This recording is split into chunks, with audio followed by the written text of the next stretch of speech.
What's up, guys? Your boys are back. I'm Ryan, my man George. Yeah, what's shaking, guys? How y'all living out there, man? Shout out to the free thinkers, of course. Shout out to everybody that's been following us on Def to Radio, our Instagram, and then also, of course, deftoradio.com, our website. Make sure you guys follow us on deftoradio.com, man. That's really where we got this request from.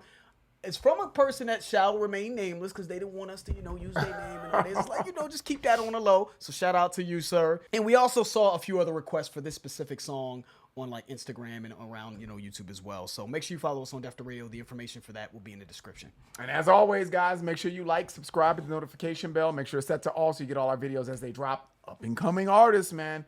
Click the link in the description. We'll do about 60 seconds of your song in front of one of our up-and-coming videos to get you some exposure. So if you're interested in that, make sure you check that out, man. All right, man. So Mick Jenkins, man, needs no introduction on this channel, man. We've done a lot from this dude. We really respect what he's doing, man. I think he's interesting. I think he's dope. We did Martyrs, which was fire. Carefree, fire. Bruce Banner, fire. Fucking Front Street, fire. I love Scottie Pippen. I think that was fire what he did with that, but I'm a little mad at Scottie Pippen, so I'm going to keep on rolling with that.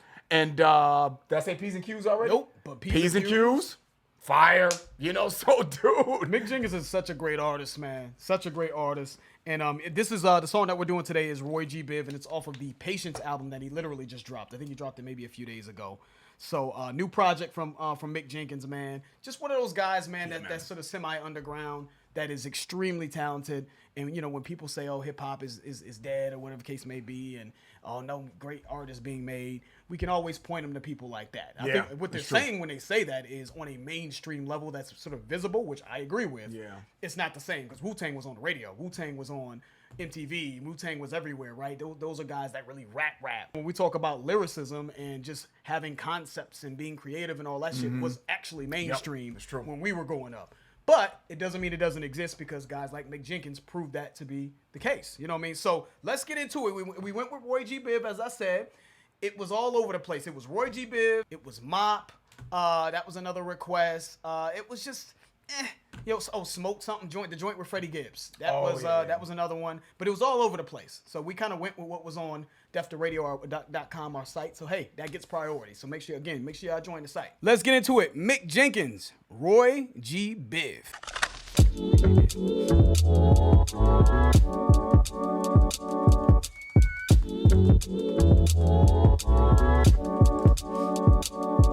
Was this freckle-faced nigga Muggs used to call red? Roll Tide soul had Auburn in his head. Light brown skin, a family trait he didn't share. Used to try to make niggas use his real name instead. Color theory. Color theory. It's a whole lot of green, all kind of green in this bitch. I understand why it infatuate. You can be in limelights too. All you gotta do is exaggerate. Smoking on something chartreuse. I guess a nigga tend to oversaturate with this hue. See blue faces and jaded eyes and olive branches and blatant lies. You could get this too. Color theory. What brush stroke? Let's pause it. Yeah. Because Mick is brilliant, actually. He's actually brilliant, guys. Because he's saying color theory in this, right? And then he said, he started his first verse by saying, was this freckle-faced dude, Muggs used to call him Red, Roll Tide Soul, had auburn in his hair, light brown, right? Color theory, right? He's going through the colors. He's scheming the colors. Light brown skin, a family trait he didn't share. Used to try to make dudes use his real name instead. So I think that there's this sort of, obviously he's scheming on the colors, as I mentioned, but I do think that he's talking about colorism in his verses, what it seems like. As it pertains to black people. As it pertains to black people. Light-skinned black dude. Right. You know what I'm saying? Because this dude named Muggs, freckle face. Yeah. They called him Red. Red, when from the black community, when we say somebody's red bone, we mean the lighter skin, right? So this dude named Red, and this dude named Red seems to not like being, his light, what did he say? Light brown skin, a family trait he didn't share. He didn't share the same skin tone as his family members. So he was like the light skinned guy in a dark skinned family. And he used to try to make dudes use his real name instead. So it was just like, don't call me Red. It's how I'm taking that as he got defensive. Like, he almost felt like he was an outsider to his family. But that could be an entire song by itself this sort of this thing about colorism, right? Color theory. And then isn't Roll Tide like a theme in Alabama, right? Auburn. Don't they do that? Auburn, Alabama. Yeah. Yep. So there's the Auburn play as well in there. Super dope, man. Auburn in his hair, but Auburn, Alabama. Yep. Roll Tide, which is like a rallying cry that they say for the Alabama football team or whatever the case may be. So yeah, he slick, man. So that's a nice little double entendre right there. It's a whole lot of green, all kind of green in this bitch. I understand why it infatuate. You can be in limelights too. All you gotta do is exaggerate. Smoking on something chartreuse. I guess a nigga tend to oversaturate with this hue. See blue faces and jaded eyes and olive branches and blatant lies. You could get this too. Color theory. You gotta do is sell your soul, right? What brushstroke did you? Go ahead. That's all you gotta do is sell your soul, right? So he switched it up and he said a whole lot of green. You know what I'm saying? All kinds of greens in this bitch, right? So the way I'm taking that is a whole lot of green, which is money. And when he says all kinds of green in this bitch, it could be success in general. Like, yeah, this money coming. I understand why it infatuates. I understand that. You know what I'm saying? And you could be in the limelight too, right? Lime green, limelights, success, right? All you got to do is exaggerate, right? That's all you got. Maybe exaggerate the truth, and maybe take advantage or sell your soul, so to Especially speak. in rap. Yeah, you know what I mean? You can do that too, but I understand. You can see before it. Yeah. See before it. Yeah. What did he say? Smoking on something chartreuse. I guess a dude tends to oversaturate with this hue. I think hue, as in color, and that color, chartreuse, I believe, is like greenish, light green, perhaps. Right. So again, we're on the color green in this second verse. He's scheming the color green. I think initially he was talking about money and then he went into, I think he took like a little detour. It's like, smoking on something chartreuse, light green, marijuana. I tend to over exaggerate with this hue. I tend to over smoke. Yeah. You know what I'm saying? Oversaturate with this hue, right? But that's what he's saying. Over exaggerate. I may go a little bit overboard. I tend to go a little overboard with this one, right? And then he finished it when he said, "See blue faces, jaded eyes." And olive branches and blatant lies, you can get this too. See blue faces, he's talking about blue face hundreds, right? He's talking about money, right? Which is green, but he's also, tying in the color blue there. Jade, the color jade, right? But when someone has jaded eyes, if someone's looking at you with jaded eyes, they don't have your best intentions in mind at all. You know what I'm saying? And then he said olive branches. Olive is green, right? But someone extends an olive branch, typically they're trying to help you, right? But then he says blatant lies. So maybe that olive branch is not necessarily an olive branch. You know what I'm saying? Yeah. And essentially, just to kind of sum it up, I just think when he says this, right, all kind of green and, I could see it, right? It's infatuating. You want to be in the limelight, right? Obviously, he's playing on lime, the color, green, the lime is green. What people would do for money, what lengths people would go to for money. You know what I'm saying? Like, and what can get you to the bag? You just be deceptive, just be dishonest, just...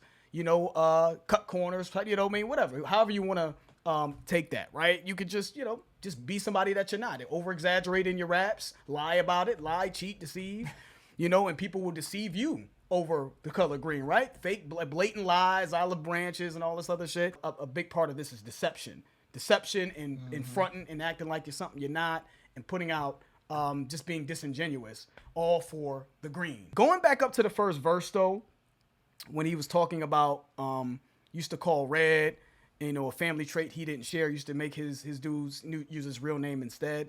I think this person Muggs in this description that he was talking about, this dude named Muggs, I don't know if it's so much his family being racism like with colorism. I just think it's more so him feeling the need to overcompensate, you know what I'm saying? Because because of his skin color, because he felt like an outsider, he feels the need, like he said specifically, Roll Tide soul. He got that real soul, that Alabama soul. I don't like when you even call me red and I would say remind me that I'm an outsider. You know what I'm saying? Like it's just this need, this feeling of wanting to be black enough, right? Enough, essentially, when it comes to your race. Is what I think he was saying in that. So he has his own internal struggles with that. Muggs does in this example. Need no help. Right, I don't need no help. I'm black enough just because my skin light don't mean that I don't get busy and all this shit. I've been there. Don't let the light skin fool you. You know what I'm saying? Anyway. All right, let's finish it up. Faces and jaded eyes and olive branches and blatant lies. You could get this too. Color theory. What brushstroke did you get stuck in? What kind of palette you mixed up in? What perspective did your shit upend? Then black lights come out and we see that we all stained. And pink slips come out and you can't have enough drive. They been pulling yellow cards on the squad all game. We just trying to kick it. Channel Orange got enough vibes. Can I be frank? Fuck the silver and blonde. Need these ebony flows out the white gaze and beyond. Ain't no more gray area though. That ain't the shade that we on. Color theory. Let that rock out. Like, damn.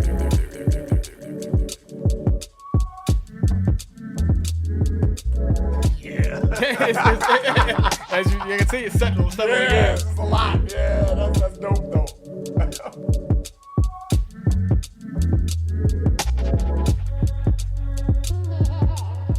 Yeah, man.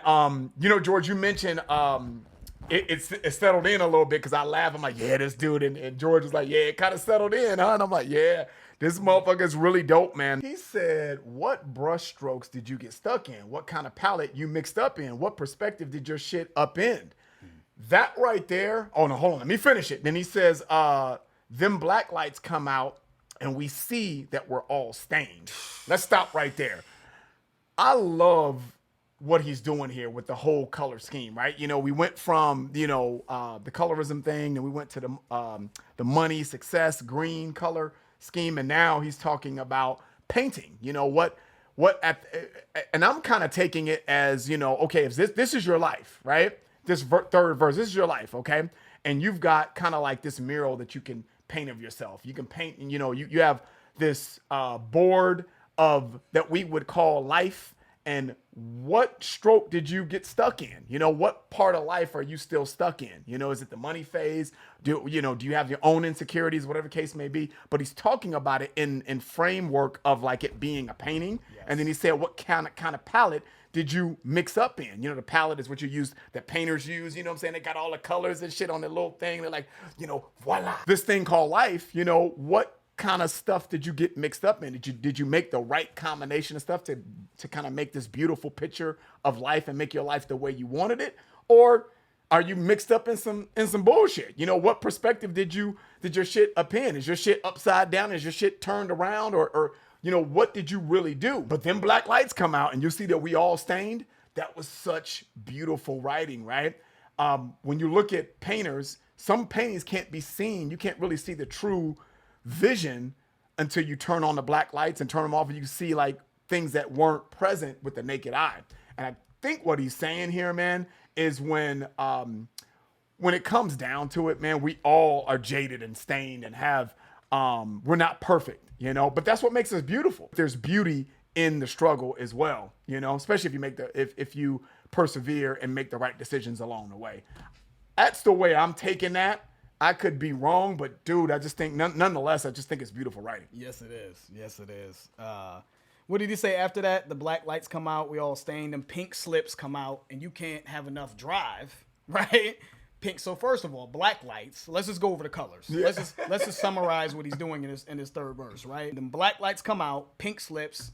They've been pulling yellow cards, right? Mm-hmm. Channel Orange got enough vibes. Can I be frank? Mm-hmm. Frank Ocean made the album Channel Orange, right? Fuck the silver and blonde. Frank Ocean's hair was blonde and silver, I believe, right? And he had the album called Blonde. Mm-hmm. Blonde is yellow, right? Mm-hmm. Or blondish, color but can blonde. I be frank? But can I be frank? Which he's just describing Frank Ocean, right? Can I be frank? But can I be honest? Can I be real? Exactly. Right? Then he said, need these ebony flows out the white gaze. Ebony is the color of like basically black, right? Brown, whatever the case may be. Mm-hmm. Out the white gaze and beyond. And ain't no more gray area through that. That ain't the shade that we on. That was one of the nastiest schemes about colors. Schemes that I have heard in a while because of just the level of density and substance in what he's saying. Yeah. So let's kind of go back and let's see if we can go back, man, and just kind of break this down a little bit here. When I think of someone offering a perspective and it's upending something, right, and it's turning things upside down, maybe he's saying, man, have you ever had a perspective that was challenging anything or challenging to anyone? I like that. Like, so when you say when he says color theory and he's going through all the colors and he's talking about the palette and all that other stuff, you know, color theory is the underlying meaning behind it is he's using color to describe our own sort of vulnerabilities and insecurities, right? Or our own obsessions, even our infatuation with money, our you know, how we feel about our insecurities, maybe regarding our skin color, it seems like as well. Because specifically brought it home when he said them black lights come out and we all stain, right? Like Ryan said, you obviously you put a black light on something, it shows the stains, right?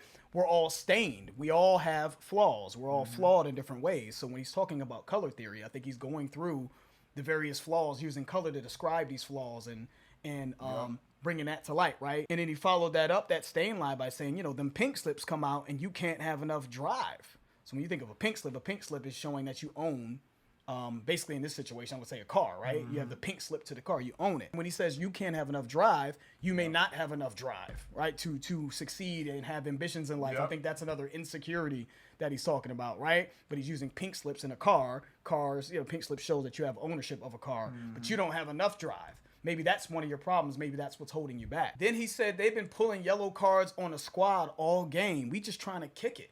They've been pulling yellow cards on a squad all game. We just trying to kick it.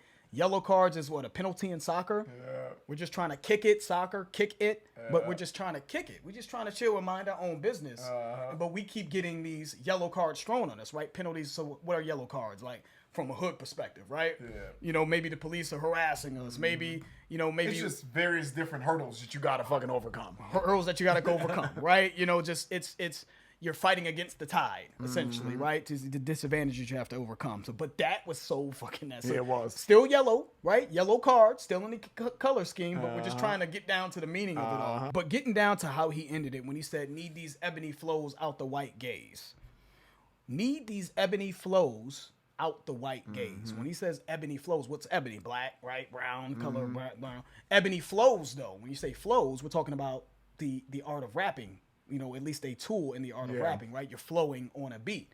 I need these ebony flows. I think that's representative of, you know, just the artistry, right? We need to keep. I think he's saying you just need to keep the art pure. And I think when he says white gaze, I just think he means corporate. When he says white gaze, all these owners of these record labels that own the that are signing up these artists, and they're making them sell their souls to make trendy bullshit rap. You know, pushing the standardized, homogenized, trendy rap, right? I think that's what he means by out the white gaze. We need to keep these ebony flows pure, out the white gaze, out non-corporate, right? No more gray areas. No more gray areas. Gray, ebony flow, ebony black, white, still coloring, right? You know what I'm saying? Yep. And no more gray area, right? Still color gray. Enough of that, right? That ain't the shade that we on. So when you think of shading, the color gray, you shade, but we're not in the gray area. No more in between. No more shades of gray. No more shades of gray. We are pure with this, and we stick it. We staying over here, man. We're not gonna sell our souls and sell out our craft, I guess you could say, to corporate. So that was actually really incredible. It was, man. Really incredible when you really dig into that. Now, I'm not saying that we're 100% right on everything, but you know, we gave it our best shot. But I really believe that's kind of where he, for the most part, was on with this song. The idea of color theory. And then I looked up Roy G. Biv when I had to look. I was like, is this a person? Is this like an imaginary character or something like that? And Roy G. Biv is like basically a comic book character that uses color or something like that. It's saying when I was looking it up. So, gotcha. Okay. So Roy G. Biv. So obviously color theory and the scheme of color that he was using throughout this. But very, very, very insightful, very creative, very well written. And I just love Mick because he has his own style. Yeah. He's a deep cat, though, man. Not many dudes can really rap with this dude. Yeah. Seriously. He's up there with anybody. He just doesn't have the marketing that some of these guys that we say are the best are. But you bar for bar, concept for concept, creativity for creativity. He's up there with anybody, honestly. So salute to Mick Jenkins. Can't wait to get to the album, man. Make sure you guys give us a request on deftoradio.com if you guys want us to continue to get to the album. We need to see, look, man, we don't mind doing artists and not getting views and all that other stuff. We understand what the situation is, but we still like to see at least a little bit of energy. You know, like, for example, South African cats want us to do Lyrical Joe. They go hard. We may only get 20,000 views on a video, but it's them 20,000. But those people that go hard for it are going hard. They're in our mentions. They're all over. They're retweeting our shit. They're sharing our shit. They're going hard because they understand that that's not something that's super popular. And it's not going to give a lot of exposure to, as far as from a viewership standpoint. Yeah, don't be too cool for school, man. You know what I'm saying? Like, yeah, I fuck with Lost to Vegas on the low, man. I don't need to be. Yeah, no, yo, you need to be in. If you want us to do more Mick Jenkins and artists like this, we need to know that y'all care and want to see it. You know what I'm saying? So it don't have to be. We don't expect to get hundreds of thousands of views, but we do expect to see a bit more engagement from Energy, you guys. yeah, please. You need a little bit more energy to let us know you're there. You know what I'm saying? So salute, shout out to everybody that requested Mick Jenkins. Give us more. DefToRadio.com. Join that. Become a member. And that's it. If you enjoyed it, please hit the like button. If you haven't subscribed, please subscribe. I'm George. That's Ryan. Lost to Vegas. We out.